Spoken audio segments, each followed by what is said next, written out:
The wrench slipped from my greasy fingers and clattered against the concrete floor of my auto shop.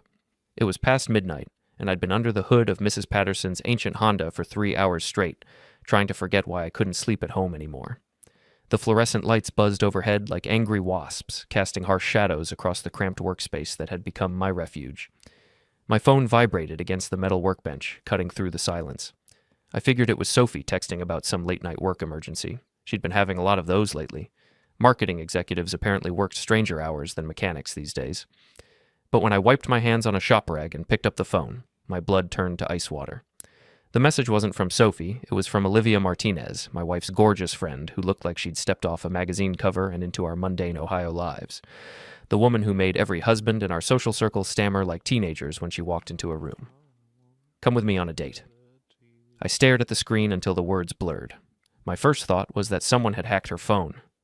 My second thought was that this was some kind of joke. Maybe Sophie had put her up to it as some twisted test of my loyalty. My third thought was the one that made my hands shake. What if this wasn't a joke at all? I typed back the only response my stunned brain could manage. "What?" The reply came so fast she must have been waiting by her phone. "Your wife is dating your best friend anyway, so forget about her." The Honda's engine block seemed to tilt sideways. The fluorescent lights grew brighter, then dimmer. I read the message again, then again, each time hoping the words would rearrange themselves into something that made sense, something that didn't feel like a sledgehammer to my chest. Sophie and Greg, my wife of 15 years and my best friend since high school, the two people I trusted more than anyone else on earth. I slumped against the workbench, my mind racing through the past few months like a detective reviewing evidence. Greg's sudden appearances at our house, always with some flimsy excuse about being in the neighborhood. Sophie's new habit of guarding her phone like it contained state secrets. The way they both got quiet when I walked into rooms, like I'd interrupted something important. The late nights Sophie claimed were work meetings, the weekend conferences that seemed to multiply on her calendar. Greg's calls that went straight to voicemail, then got returned hours later with lazy explanations about being busy with job hunting. My phone buzzed again. Olivia had sent another message. "I've been watching them for weeks. I'm sorry you had to find out this way, but someone needed to tell you the truth. They meet at Cafe Luna every Tuesday. She tells you she's working late, and he tells you he's job hunting. They've been planning weekend trips together. I heard them talking about it last week at Jennifer's birthday party." I closed my eyes and tried to remember that party. Sophie had spent most of the evening huddled in corners with Olivia and her other friends, drinking wine and laughing at jokes I couldn't hear. Greg had been there too, nursing beers and making small talk with the husbands while stealing glances at my wife when he thought no one was looking. Except someone had been looking. Olivia had seen it all. Another message appeared. "They think they're so clever, sneaking around like teenagers. Your wife actually bragged about how he never suspects a thing." I wanted to throw my drink in her face. The rage hit me like a physical force, starting in my stomach and spreading outward until my vision went red around the edges. Not just rage at the betrayal, rage at how stupid they must think I am, how they'd been laughing behind my back, probably for months, maybe longer. I thought about all the times Greg had looked me in the eye and talked about loyalty, about how real friends stick together no matter what. I thought about Sophie kissing my cheek and telling me not to be insecure when I asked about her late nights. I thought about how comfortable they'd become with their lies, how natural the deception had become. My fingers moved across the phone screen before my brain could stop them. "When and where?" Olivia's response was immediate. "Tomorrow night, 7 p.m. Russo's on 5th Street, and Jake, I'm really sorry. You deserve so much better than this." I set the phone down and stared at the Honda's exposed engine, seeing nothing.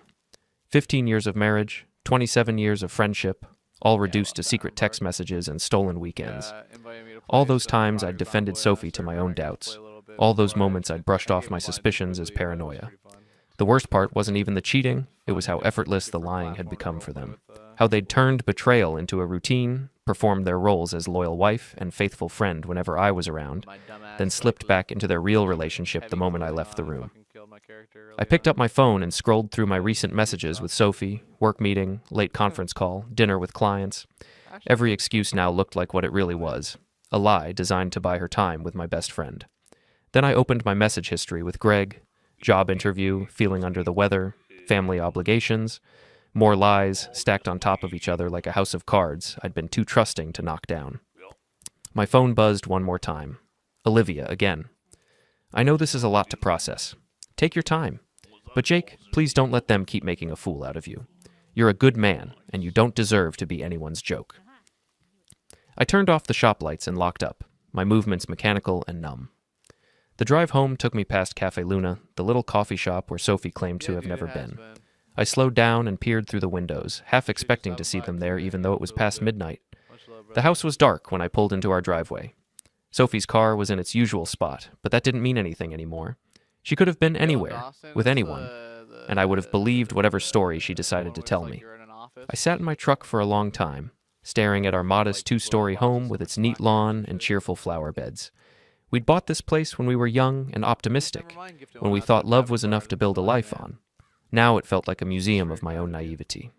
Inside, Sophie was asleep in our bed, her face peaceful in the moonlight streaming through the curtains. She looked innocent, almost angelic, and for a moment I wondered if Olivia had made some terrible mistake. But then I noticed Sophie's phone on the nightstand, face down like always now, and the doubt crept back in.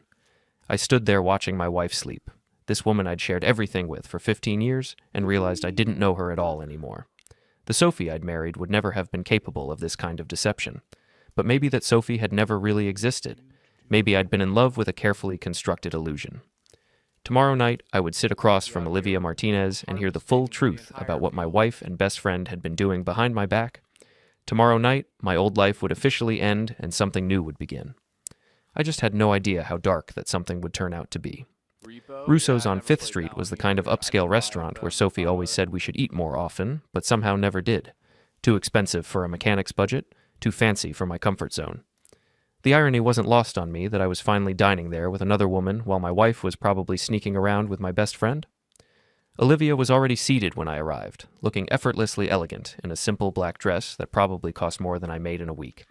She stood when she saw me, and for a moment I felt like every other man in the restaurant was staring at us, wondering how a grease-stained auto mechanic had landed a date with someone who belonged in Hollywood. "Thank you for coming," she said, her voice softer than I'd ever heard it. "I know this must be incredibly difficult." I slid into the booth across from her, my hands still trembling slightly from the adrenaline that had been coursing through my system all day. "Tell me everything." Olivia glanced around the restaurant, then leaned forward. "It started about 4 months ago, maybe longer.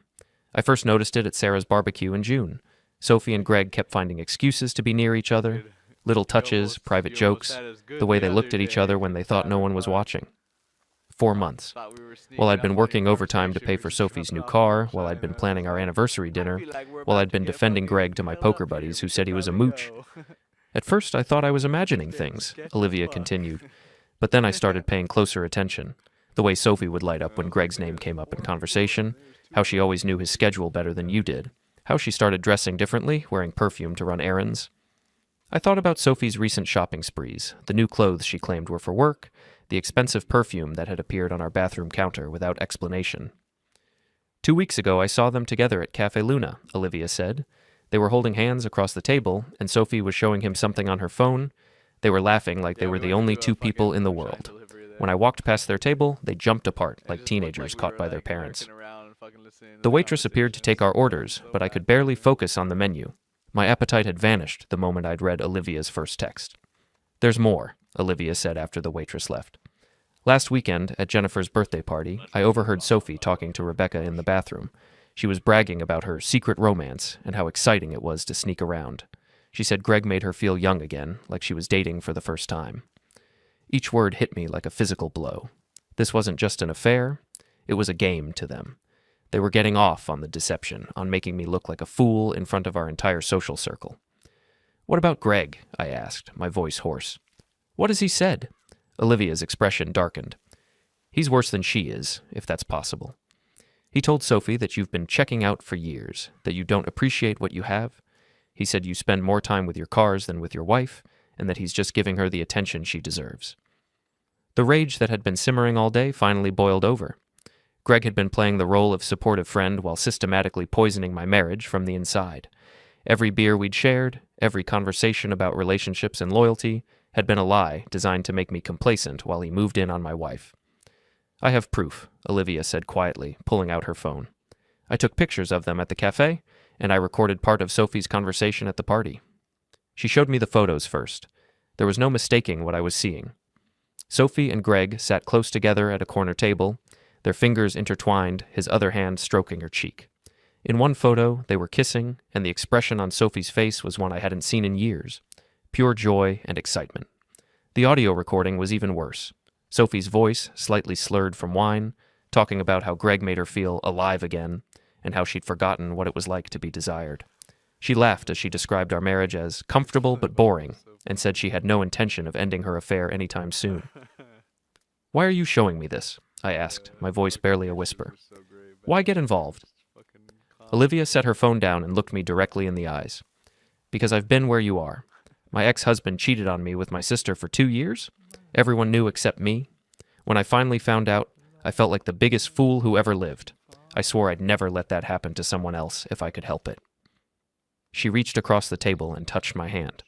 "And because you're a good man, Jake, you deserve better than what they're doing to you. You deserve someone who sees your worth, who doesn't take your loyalty for granted." For the first time since this nightmare began, I felt something other than rage and humiliation. Sitting across from this beautiful, intelligent woman who was treating me with more respect than my own wife had shown me in months, I remembered what it felt like to be valued.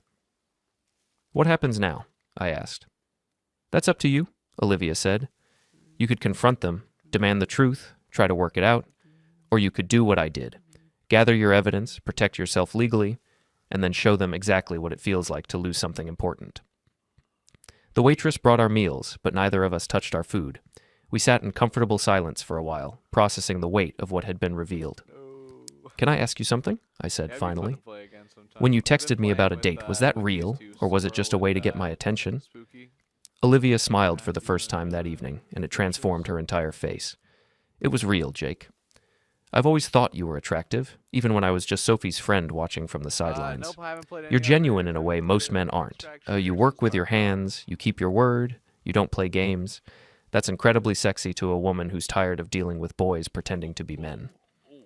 Something shifted inside me, a door opening that I hadn't even realized had been locked.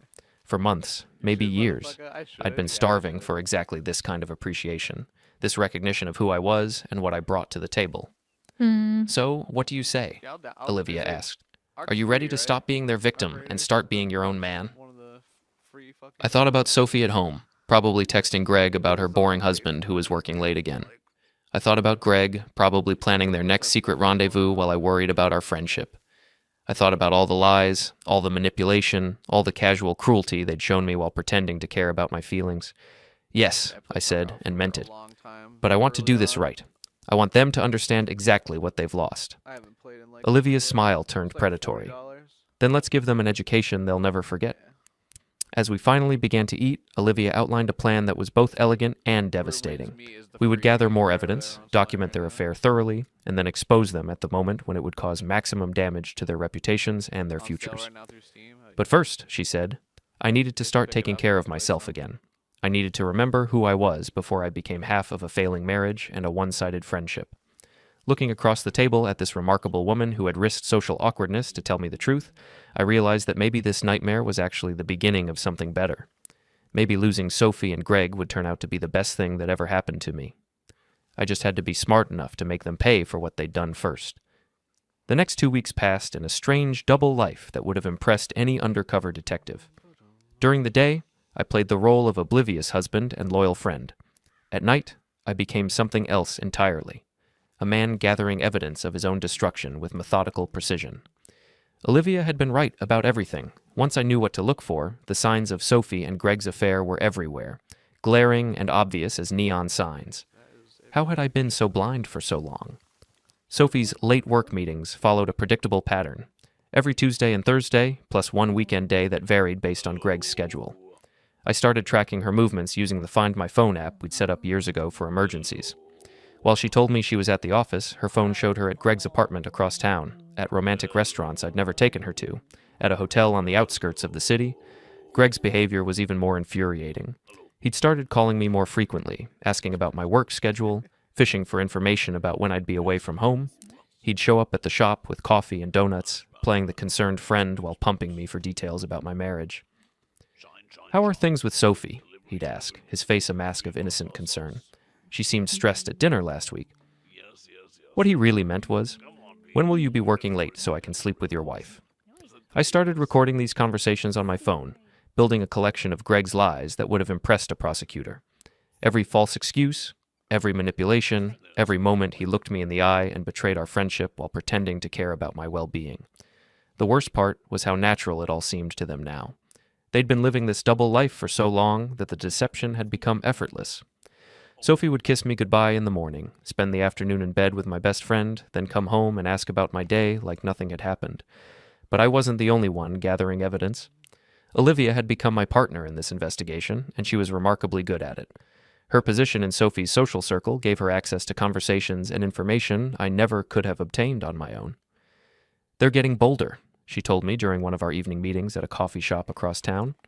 Sophie's been showing off gifts Greg bought her, claiming they're from work bonuses or sales she found online. That necklace she wore to dinner last weekend? Greg picked it out at Tiffany's. I saw the receipt when Sophie left her purse open at lunch. I remembered that necklace. Sophie had worn it to our anniversary dinner, telling me she'd bought it to celebrate our 15 years together. The irony was so bitter, I could taste it. "And Greg's been talking to the other guys about your marriage," Olivia continued. "He told Mike Peterson that you and Sophie are having problems, that she's unhappy and considering a separation. He's laying the groundwork so that when their affair comes out, he can play the hero who helped a lonely woman escape a bad marriage." This revelation hit harder than all the rest. Greg wasn't just stealing my wife, he was rewriting our entire history to justify it. In his version of events, I was the villain who had driven Sophie away through neglect and indifference. He was the knight in shining armor who had rescued her from a loveless marriage. "There's something else," Olivia said, her voice hesitant. "I think they're planning to go public soon. Sophie's been asking questions about divorce lawyers, and Greg's been talking about finding a bigger apartment. I think they're getting tired of sneaking around." That night, I sat in my truck outside our house for an hour before going inside, trying to process what Olivia had told me. Sophie and Greg weren't just having an affair, they were planning a future together, a future that involved destroying everything I'd built over the past 15 years. When I finally went inside, Sophie was on the couch watching television, looking perfectly content and innocent. She smiled when she saw me, the same warm smile that had made me fall in love with her in college. "How was work?" she asked, patting the cushion next to her. "You've been putting in long hours lately." I sat down beside her, studying her face for any sign of guilt or deception. There was nothing. She was either a sociopath or the best actress I'd ever met. "Just busy," I said. "How was your day?" "Oh, the usual. Meetings, phone calls, the never-ending excitement of marketing." She laughed and leaned against my shoulder. "I missed you today." The casual cruelty of it took my breath away. She'd spent the afternoon with Greg, I had the GPS data to prove it, and now she was telling me she missed me. Was this some kind of psychological game? Or had she compartmentalized her life so completely that she could switch between her two relationships without missing a beat? "Sophie," I said carefully, "are you happy? With us, I mean, with our marriage." She looked up at me with what appeared to be genuine surprise. "Of course I am. Why would you ask that?" "I don't know. Sometimes I feel like we're drifting apart, like we're roommates instead of husband and wife." For just a moment, something flickered across her face. Guilt, maybe, or fear. But it was gone so quickly I might have imagined it. "Jake, you're being silly," she said, kissing my cheek. "We're fine. We're better than fine. I love you." The words should have comforted me. Instead, they felt like daggers. How could she say she loved me while planning a future with another man? How could she lie so effortlessly while looking directly into my eyes? The next day brought a new level of betrayal. I was having lunch at Murphy's Bar with some of the guys from my poker group when the conversation turned to relationships and marriage. These were men I'd known for years, guys I'd considered friends and allies. "Jake," said Tom Bradley, a plumber who'd been in our group for a decade, "we've been worried about you lately." "Worried about what?" "About your marriage, man. Sophie's been... I don't know how to say this without sounding like a jerk." Mike Peterson jumped in. "She's been spending a lot of time with Greg lately. People are starting to talk." For a moment, hope flared in my chest. Maybe my friends had seen what was happening. Maybe they were going to offer support, help me figure out how to handle the situation. Then Tom continued talking, and that hope died a quick death. "Look, we all like Greg. He's a good guy, and he's been going through a rough patch since he lost his job. But maybe you should talk to Sophie about, I don't know, setting some boundaries. People are getting the wrong idea." "What kind of wrong idea?" I asked, though I already knew. "Come on, Jake," Mike said. "A married woman spending that much time with a single guy? It doesn't look good. We're not saying anything's happening, but you know how people talk. They knew. These men I'd considered friends had seen my wife and best friend together, had heard the gossip, had watched me being humiliated in public, and their advice was to talk to Sophie about boundaries. "What exactly have you seen?" I asked. The uncomfortable glances they exchanged told me everything I needed to know. "Nothing specific," Tom said finally. "Just, they seem pretty close. Closer than might be appropriate for a married woman and her husband's best friend." "Have any of you considered telling me this before now?" I asked. More uncomfortable silence. "We didn't want to cause problems if it was nothing," Mike said. "And honestly, we figured you knew. Sophie's your wife. Greg's your best friend. We assumed you were okay with whatever their friendship is." I stood up from the table, my appetite gone. "So you all decided that I was either too stupid to notice or too weak to care. Either way, it wasn't worth mentioning to me." "Jake, come on," Tom said. "Don't be like that. We're just looking out for you." "No," I said, dropping money on the table for my untouched burger. "You're covering your own asses. You didn't want to get involved, so you let me walk around looking like a fool while you all whispered behind my back." I walked out of Murphy's bar knowing I'd never be back. These men weren't my friends. They were cowards who'd rather watch me suffer than risk an uncomfortable conversation. That night, I called Olivia and told her what had happened. "I'm sorry," she said. "But now you know who your real friends are.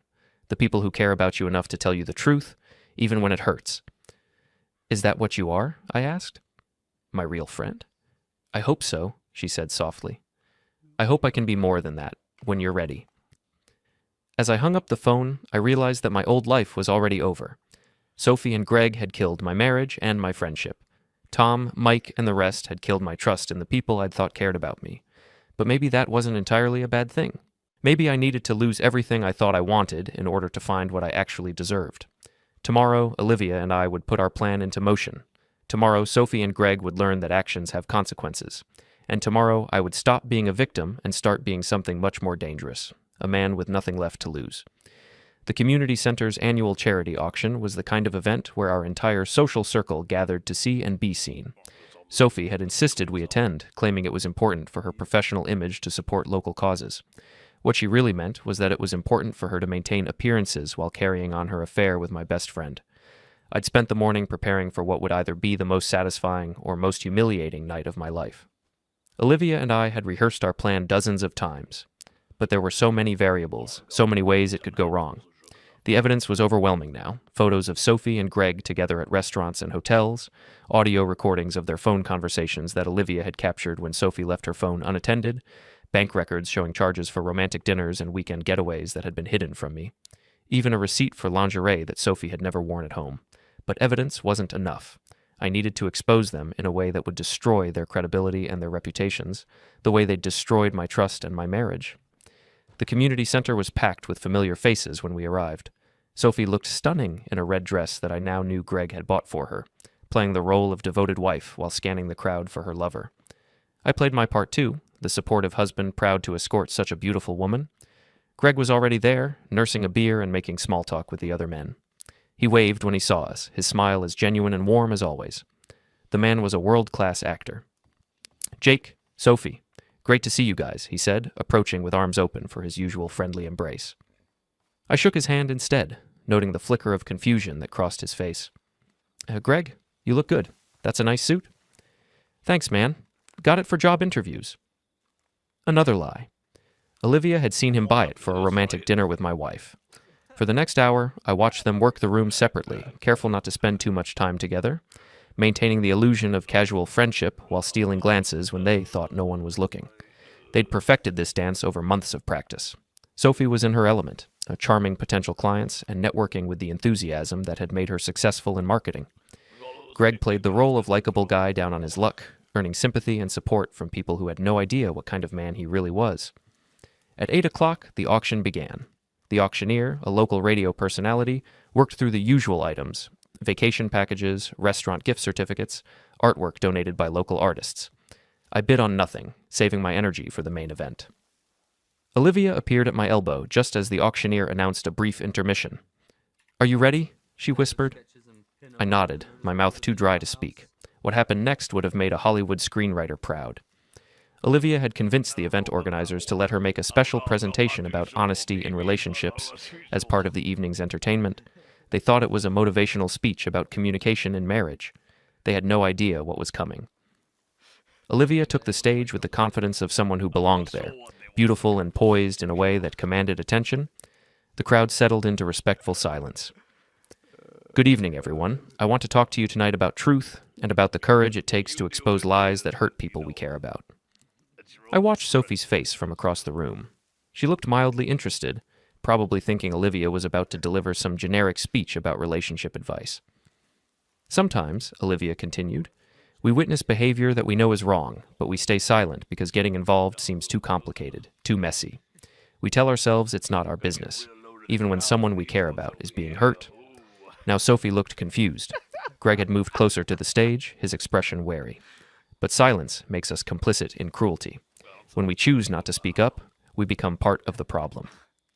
Olivia paused, letting her words sink in.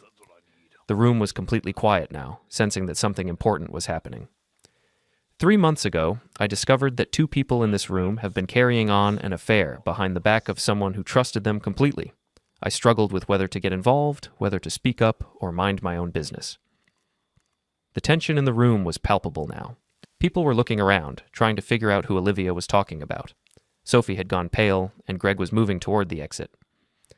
But then I realized that staying silent would make me as guilty as the people doing the lying. So tonight, I want everyone to see what betrayal looks like. The projection screen behind Olivia lit up with the first photo. Sophie and Greg kissing at Cafe Luna, their hands intertwined across the table, lost in each other while the husband they were betraying worked late to pay for their secret dates. The reaction was immediate and explosive. Gasps echoed through the room. Sophie's face went white, then red, then white again. Greg bolted for the door, but several men from my poker group, the same men who had known about the affair but said nothing, blocked his path. This is Sophie Martinez and Greg Thompson, Olivia announced, her voice carrying clearly through the stunned silence. Sophie is married to Jake Martinez, who is here tonight. Greg is supposed to be Jake's best friend. These photos were taken over the past month at various locations around our city. More photos appeared on the screen. Sophie and Greg at restaurants, walking hand in hand through downtown, embracing in hotel parking lots. Each image was a masterpiece of damning evidence. Sophie found her voice first. This is insane, she shouted. You can't do this. This is harassment. Is it harassment to tell the truth? Olivia asked calmly. Or is harassment what you and Greg have been doing to Jake for months, lying to his face while carrying on behind his back? The crowd was turning ugly now. These were people who knew all 3 of us, who had watched Sophie play the devoted wife while secretly planning a future with another man. The betrayal felt personal to them too. Jake knew, Greg suddenly yelled from near the exit. He knew and he didn't care. Their marriage has been over for years. This was the moment I'd been waiting for. I stood up from my seat in the middle of the crowd, and every head turned toward me. Actually, Greg, I didn't know, I said, my voice carrying clearly in the silent room. But I do now, and I think everyone here deserves to hear the whole truth. I walked toward the stage, feeling calmer than I had in months. For the record, my marriage wasn't over. I loved my wife and trusted my best friend. I worked 60-hour weeks to pay for the life Sophie wanted, and I considered Greg family. I turned to face them directly. What I didn't know was that you were using my trust to make me look like a fool. While I was defending our friendship to people who could see what you were doing, you were laughing about how stupid I was. The audio recording began playing through the sound system. Sophie's voice, slightly drunk, describing our marriage as boring and bragging about how I never suspected a thing. Her description of Greg as so much more exciting than her husband echoed through the room like a confession. Stop it, Sophie screamed. Stop this right now. But there was no stopping it now. Months of humiliation and betrayal poured out of me in a torrent of controlled rage. You want to know what harassment looks like? I said. It's being lied to by the 2 people you trust most.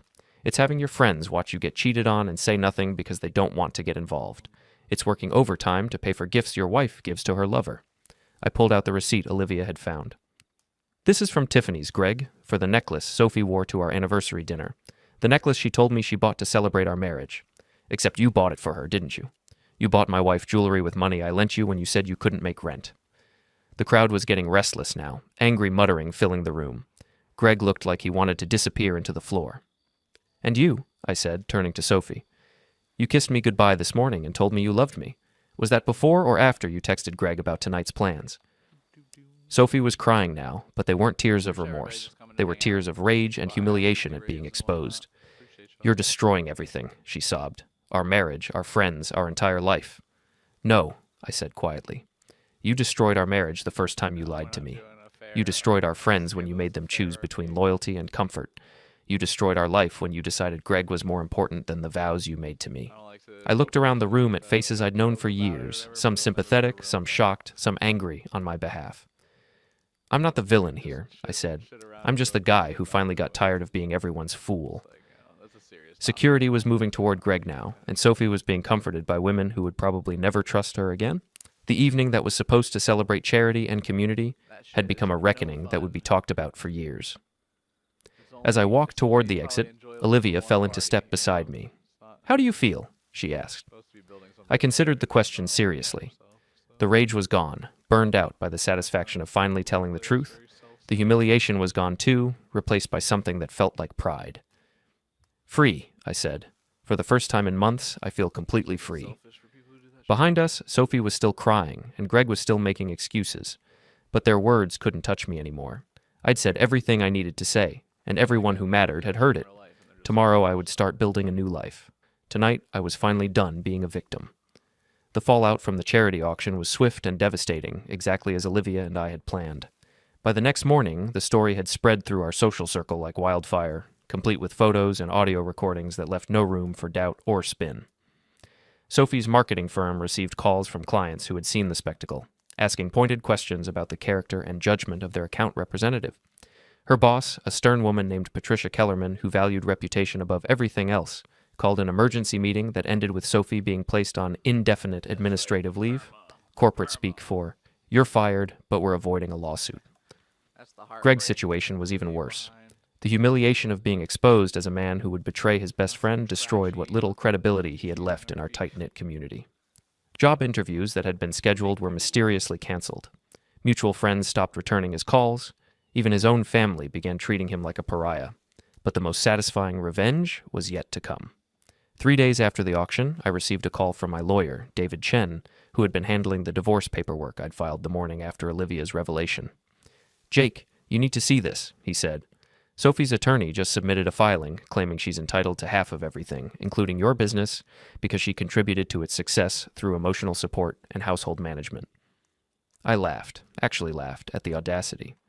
She wants half of the shop she complained about every day because it made me smell like motor oil? "It gets better," David continued. "She's also claiming that Greg should be considered a character witness to testify about your fitness as a husband. Apparently, they're arguing that your recent behavior, meaning the auction, proves you're unstable and vindictive." "Let them try," I said. "I've got 4 months of evidence showing exactly what kind of character witnesses they make." The divorce hearing was scheduled for the following month, but Sophie's legal strategy crumbled long before we reached court. David had done his homework, documenting every lie, every secret expense, every moment of deception with the thoroughness of a prosecutor building a case for murder. The bank records alone told a devastating story. Sophie had been using our joint credit cards to pay for her affair. Romantic dinners, hotel rooms, gifts for Greg, even a weekend trip to Chicago that she'd told me was a work conference. She'd stolen thousands of dollars from our marriage to fund her betrayal. But the most damaging evidence was Sophie herself. During her deposition, she made the mistake of trying to justify her actions instead of simply admitting fault. She claimed that I had been emotionally distant, that our marriage had been failing for years, that she'd found comfort in Greg's friendship during a difficult time. David destroyed her with surgical precision. "Mrs. Martinez, you testified that your marriage was failing. Is that why you told your husband you loved him on the morning of the charity auction?" That was complicated. "Is that why you accepted anniversary gifts from him while carrying on a sexual relationship with his best friend?" "You don't understand the situation." "I understand that you lied under oath about your reasons for the affair. You claimed emotional abandonment, but your text messages with Mr. Thompson show you describing the deception as exciting and fun. Which testimony should the court believe?" Sophie's lawyer tried to object, but the damage was done. Every justification crumbled under the weight of documented evidence. Every excuse was contradicted by her own words, recorded and preserved for posterity. Greg fared even worse during his deposition. Caught between loyalty to Sophie and fear of legal consequences, he threw her under the bus with breathtaking speed. "She pursued me," he claimed. She said her marriage was over, that Jake didn't care about her anymore. I was just trying to be a good friend. When David produced the hotel receipts showing Greg had paid for their romantic getaways, his story changed again. Okay, maybe I had feelings for her, but Jake was neglecting her. He worked all the time, never paid attention to her needs. I was giving her what he couldn't. Mr. Thompson, did you consider discussing these concerns with Mr. Martinez directly as his supposed best friend? That wouldn't have been appropriate. But sleeping with his wife was appropriate? That's not how it happened. How did it happen, Mr. Thompson? Walk us through the decision-making process that led you to betray your best friend's trust. Greg couldn't answer because there was no answer that didn't make him look like exactly what he was, a predator who had systematically destroyed a marriage for his own gratification. The judge, a no-nonsense woman in her 60s who had clearly seen every variety of human selfishness, was not impressed with either of their performances. This court finds that Mrs. Martinez engaged in willful deception and financial misconduct during the marriage, she announced. Her claims for spousal support and property division are denied. Mr. Martinez will retain full ownership of his business and primary residence. Mrs. Martinez will be responsible for all debts incurred during her extramarital relationship. Sophie broke down sobbing in the courtroom, finally understanding that actions have consequences. Greg, who had attended to support her, looked like he wanted to be anywhere else in the world. But I wasn't done with them yet. That evening, I met Olivia at the same restaurant where she had first told me the truth about my wife and best friend. But this time, we weren't there to plan revenge. We were there to celebrate justice.